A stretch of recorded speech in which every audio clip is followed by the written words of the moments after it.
പടിഞ്ഞാറ്റിങ്കര കുരിശുപള്ളിയുടെ അടുത്താണ്.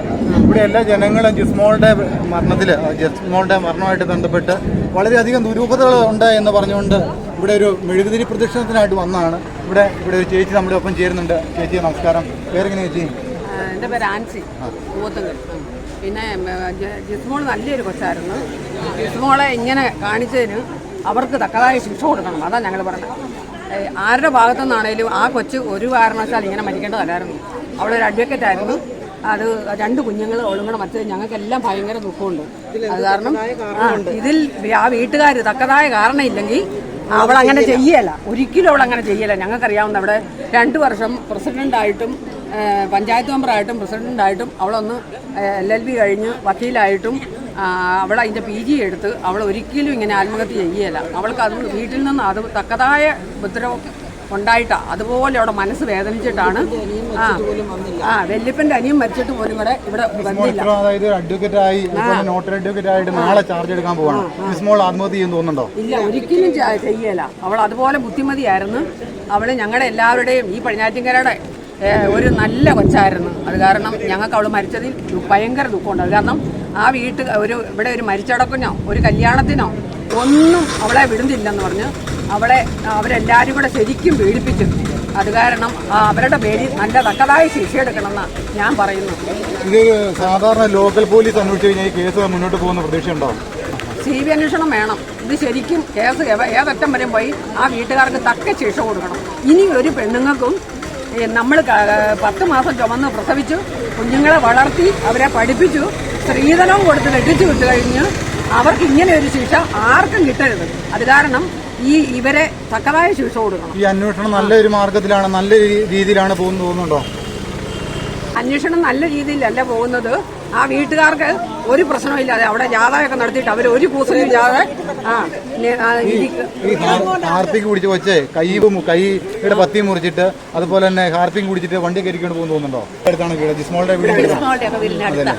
പക്ഷേ ജിസ്മോൾ ഒരിക്കലും കാരണം അത്രയ്ക്കും നല്ല എന്താ പറയുക ഒരു എഫിഷ്യൻ്റ് ആൻഡ് ഒരു ബ്രില്യൻറ്റ് നമുക്കതേ പറയാൻ പറ്റുള്ളൂ. അത്രയ്ക്കും മിടുക്കത്തി ഒരു കൊച്ച്. ഒന്നുമില്ലാലും അവളൊരു അഡ്വക്കേറ്റ്. അവളൊരിക്കലും ആത്മഹത്യ ചെയ്യും ഒരിക്കലും ഇല്ല. പിന്നെ അതുമല്ല ഞാനീ പറഞ്ഞ തന്നെ കൈ മുറിച്ചു, ബ്ലഡ് എല്ലാം നിലത്തുണ്ടായിരുന്നു പറഞ്ഞു. അങ്ങനെ ഒരു കൊച്ചിനെ കൊണ്ട് എങ്ങനെ 2 കുഞ്ഞു പിള്ളേരെയും കൊണ്ട് ആറ്റിച്ചടി ചാവും? അതുമല്ല ഓക്കെ പിള്ളേരാണെങ്കിൽ എങ്ങനെയാ വെള്ളത്തിൽ പോയി പൊങ്ങിക്കിടന്നത്? അതെ, ഞങ്ങൾ എങ്ങനെയാണെങ്കിലും കഥകൾ കേൾക്കുന്ന പോലെ തോന്നുന്നല്ലേ? ചുമ്മാ ഒരു പഴങ്കഥകൾ കേൾക്കുന്ന പോലെ തോന്നുന്നു. ആർക്കും വിശ്വസിക്കാൻ പറ്റുന്നില്ല. ഇത് ജിസ്മോളും കുട്ടികളും പാവയല്ലായിരുന്നല്ലോ, ജീവനുള്ള മനുഷ്യജന്മങ്ങളായിരുന്നു. അവരെ പിടിച്ചാലും സന്തോഷമാവുള്ളൂ. സന്തോഷം എന്ന് പറഞ്ഞാൽ അങ്ങനെയല്ല, ജിസ്മോള് പോയതിന്റെ ഓക്കെ. പക്ഷെ ഞങ്ങൾക്ക് തക്കതായ 4 ഇട്ട് കൊടുക്കുമ്പോൾ അവർ തന്നെ പറയും. എല്ലാവർക്കും മക്കൾ ഞാനൊരു അമ്മയാണ്, ഒരു അമ്മായിമ്മയാണ്. എനിക്കൊരു അമ്മായിമ്മയുണ്ട്. എപ്പോഴും ഞാൻ എൻ്റെ അമ്മായിമ്മയായിട്ട് സന്തോഷത്തിൽ എന്ന് പറഞ്ഞാൽ ഒരു അമ്മ മക്കളെ പോലെ ഞങ്ങൾ ജീവിക്കുന്നത്. എനിക്കൊരു മരുമകളുണ്ട്. ആ മകളെ എൻ്റെ മക്കളെക്കാളും കാര്യമായിട്ട് ഞാൻ നോക്കുന്നത്. അതുപോലെ എല്ലാവരും നോക്കിക്കഴിഞ്ഞ് കഴിഞ്ഞാൽ നമുക്ക് പ്രശ്നങ്ങളൊന്നും വരാൻ പോണില്ല. പിന്നെ സംഭവം നടന്നിട്ടില്ല. ഇത്രയും വിദ്യാഭ്യാസമുള്ള ഒരു കൊച്ചിനെ ശരിക്കും പറഞ്ഞ ഒറ്റ വാക്കി പറഞ്ഞു കഴിഞ്ഞാൽ ജിസ്മോളെ കിട്ടാനുള്ള യോഗ്യത ആ വീട്ടിലില്ല. കെട്ടിച്ചെന്ന് കഴിഞ്ഞപ്പോൾ അവളുടെ മൂത്ത നാപ്പൂര് എനിക്കൊരു ആ വീട്ടിൽ നിന്നു. അതാണ് മെയിൻ ചോദ്യം. എന്തിനാ ചേത്താൻകൂട്ടിലേക്ക് ആ പെണ്ണിനെ പറഞ്ഞയക്കാനുള്ള പോയ വഴി ഈ പെണ്ണിന് പിള്ളേരെ കൊണ്ട് പോയത് ഒരു CCTVയിലും തെളിഞ്ഞിട്ടില്ല. അതെന്ത് കാരണം?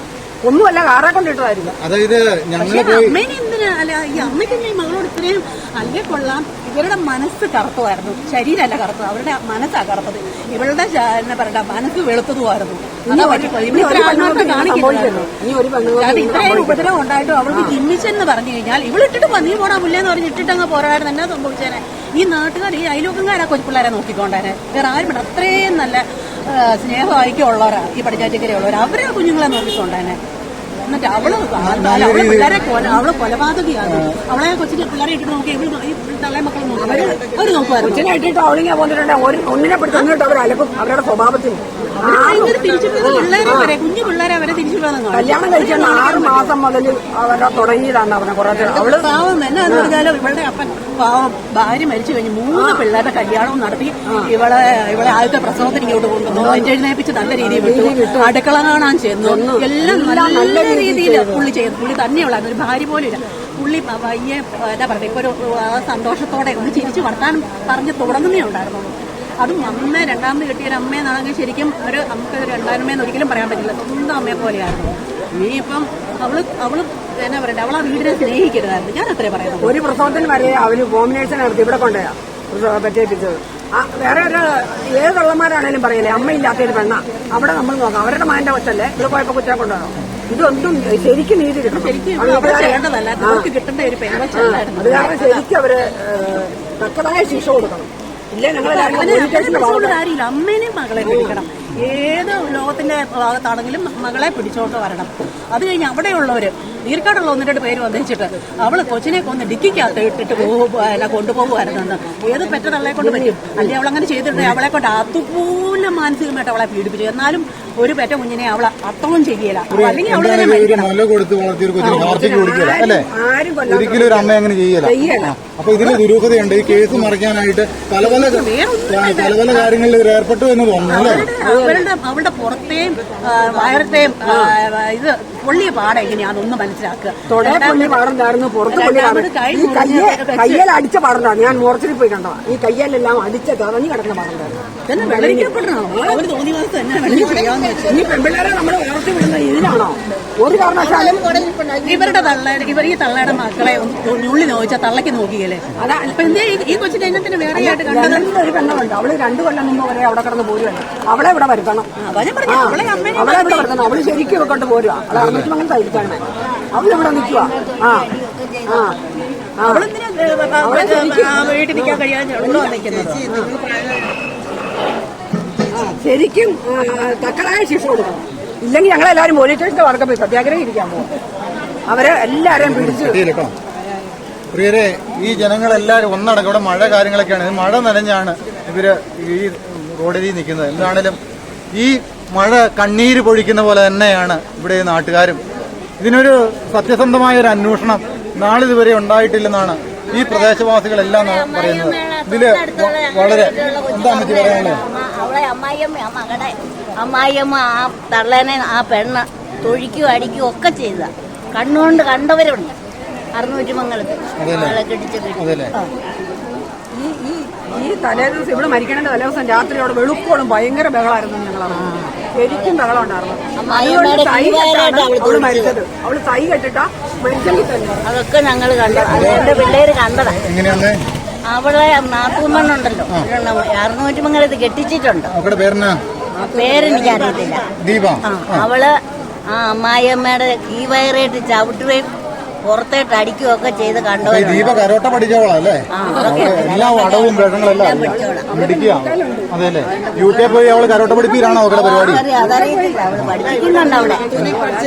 അതെല്ലേ? നാത്തൂനിട്ട് ആദ്യം കൈവച്ചു. അത് UK പോയി അവിടെ കൈവെക്കുമായിരുന്നു.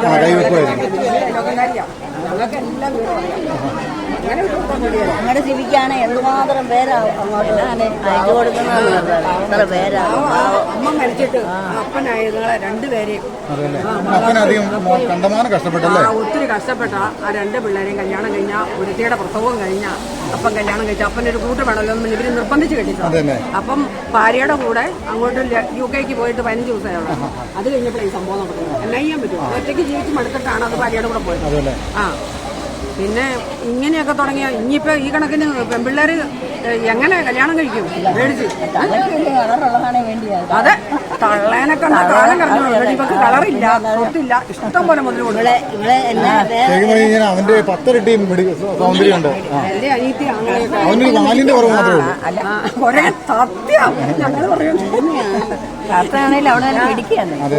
അവനെ മരത്തെ പിടിച്ച് കയറ്റി വിട്ടിട്ട് ഒരു വാലോടെ അടിയും പിടിപ്പിച്ചു കഴിഞ്ഞാൽ വേറൊരു പേരിട്ട് വിളിക്കേണ്ടത്. ഫോണെ കണ്ടിട്ട് എല്ലാ അനിയത്തി ആങ്ങളമാരും എല്ലാം വിളിച്ച് പറയും, എടി അവർക്ക് എന്നാ സൗണ്ട് ഈ പെണ്ണെന്ത് മിടിക്കുമായിരുന്നടി, ഇതെന്നാ പറ്റിയതാണെന്ന് ചോദിച്ചോണ്ട് എന്നും വിളിക്കുവര്. എടി ഇത് കേസ് അങ്ങേറ്റം വരെ മണാ വേദക്കാരെ വെറുതെ വിടരുതെന്നും പറഞ്ഞുകൊണ്ട് അവരൊക്കെ എന്നും വിളിച്ചു പറഞ്ഞുകൊണ്ടിരിക്കുന്നത്. പിന്നെ ഇനി എങ്ങനെയാ പെൺപിള്ളേര് കെട്ടിപ്പോണേന്ന് ഇതുപോലെ സംഭവമാണെങ്കിൽ മേടിച്ചിട്ട് എങ്ങനെയാ കെട്ടിപ്പോണേ? എടുപ്പും സ്വർണവും രൂപയും എല്ലാം കൊടുത്ത് കൊച്ചുങ്ങൾക്കും കൊടുത്ത് എല്ലാം കൊടുത്ത് ഇനിയും മുതലുമായിട്ട് വാന്ന് പറഞ്ഞുകൊണ്ട് പിന്നെ ഇങ്ങനെ തുടങ്ങി എന്നാ ചെയ്യാനാ? അത് കാരണം തക്കതായ ശിക്ഷ കൊടുക്കും, വെറുതെ വിടരുത്. ആ തള്ളനെ പിടിക്കണം. അവളെ ആദ്യം തലമുടിയില്ല, തലമുടിക്കുത്തിന് പിടിച്ചിട്ട് പൂച്ചി തലമുടി ഇല്ല, കഴുത്തേലോട്ട് തോർത്തിട്ട് വലിച്ചിട്ട് കാലെ പിടിച്ച് അടിക്കണം. തലമുടിയെല്ലാം മുട്ടത്തലയാ. ഞാൻ പോയി കണ്ടായിരുന്നു. അങ്ങനെ ചെയ്യാൻ പറ്റിയ ക്യാൻസറാണ്. അതിന് ഫസ്റ്റ് സ്റ്റേജ് ആയുള്ളൂ. ഞാൻ പറഞ്ഞു ഈ പെണ്ണ് പോകണ്ടായിരുന്നു. അത് പുള്ളിക്കാരത്തേക്ക് എങ്ങനെ ടീച്ചറായിട്ടല്ലേ പിള്ളേരെ പഠിപ്പിച്ചേക്ക്, ആ പിള്ളേർക്ക് എങ്ങനെ ഭാവി ഉണ്ടായി അല്ലേ? പഠിപ്പിച്ച പിള്ളേർക്ക്, ആ പിള്ളേർക്ക് വേണ്ടി ഇടവ് പ്രാർത്ഥിക്കാൻ പ്രത്യേകിച്ചു. എൻ്റെ ഒരു ബന്ധത്തിൽപ്പെട്ട ഒരു നീർക്കാടുണ്ട്. ആ പുള്ളിക്കാരത്തിയോട് ഞാൻ ചോദിച്ചു. അത് അന്നേരം പറഞ്ഞു എൻ്റെ അമ്മ എന്നെ സ്കൂളിൽ പഠിപ്പിച്ചതാ ഈ ടീച്ചർ മഹാകുശിമ്പിയാന്ന് പറഞ്ഞു.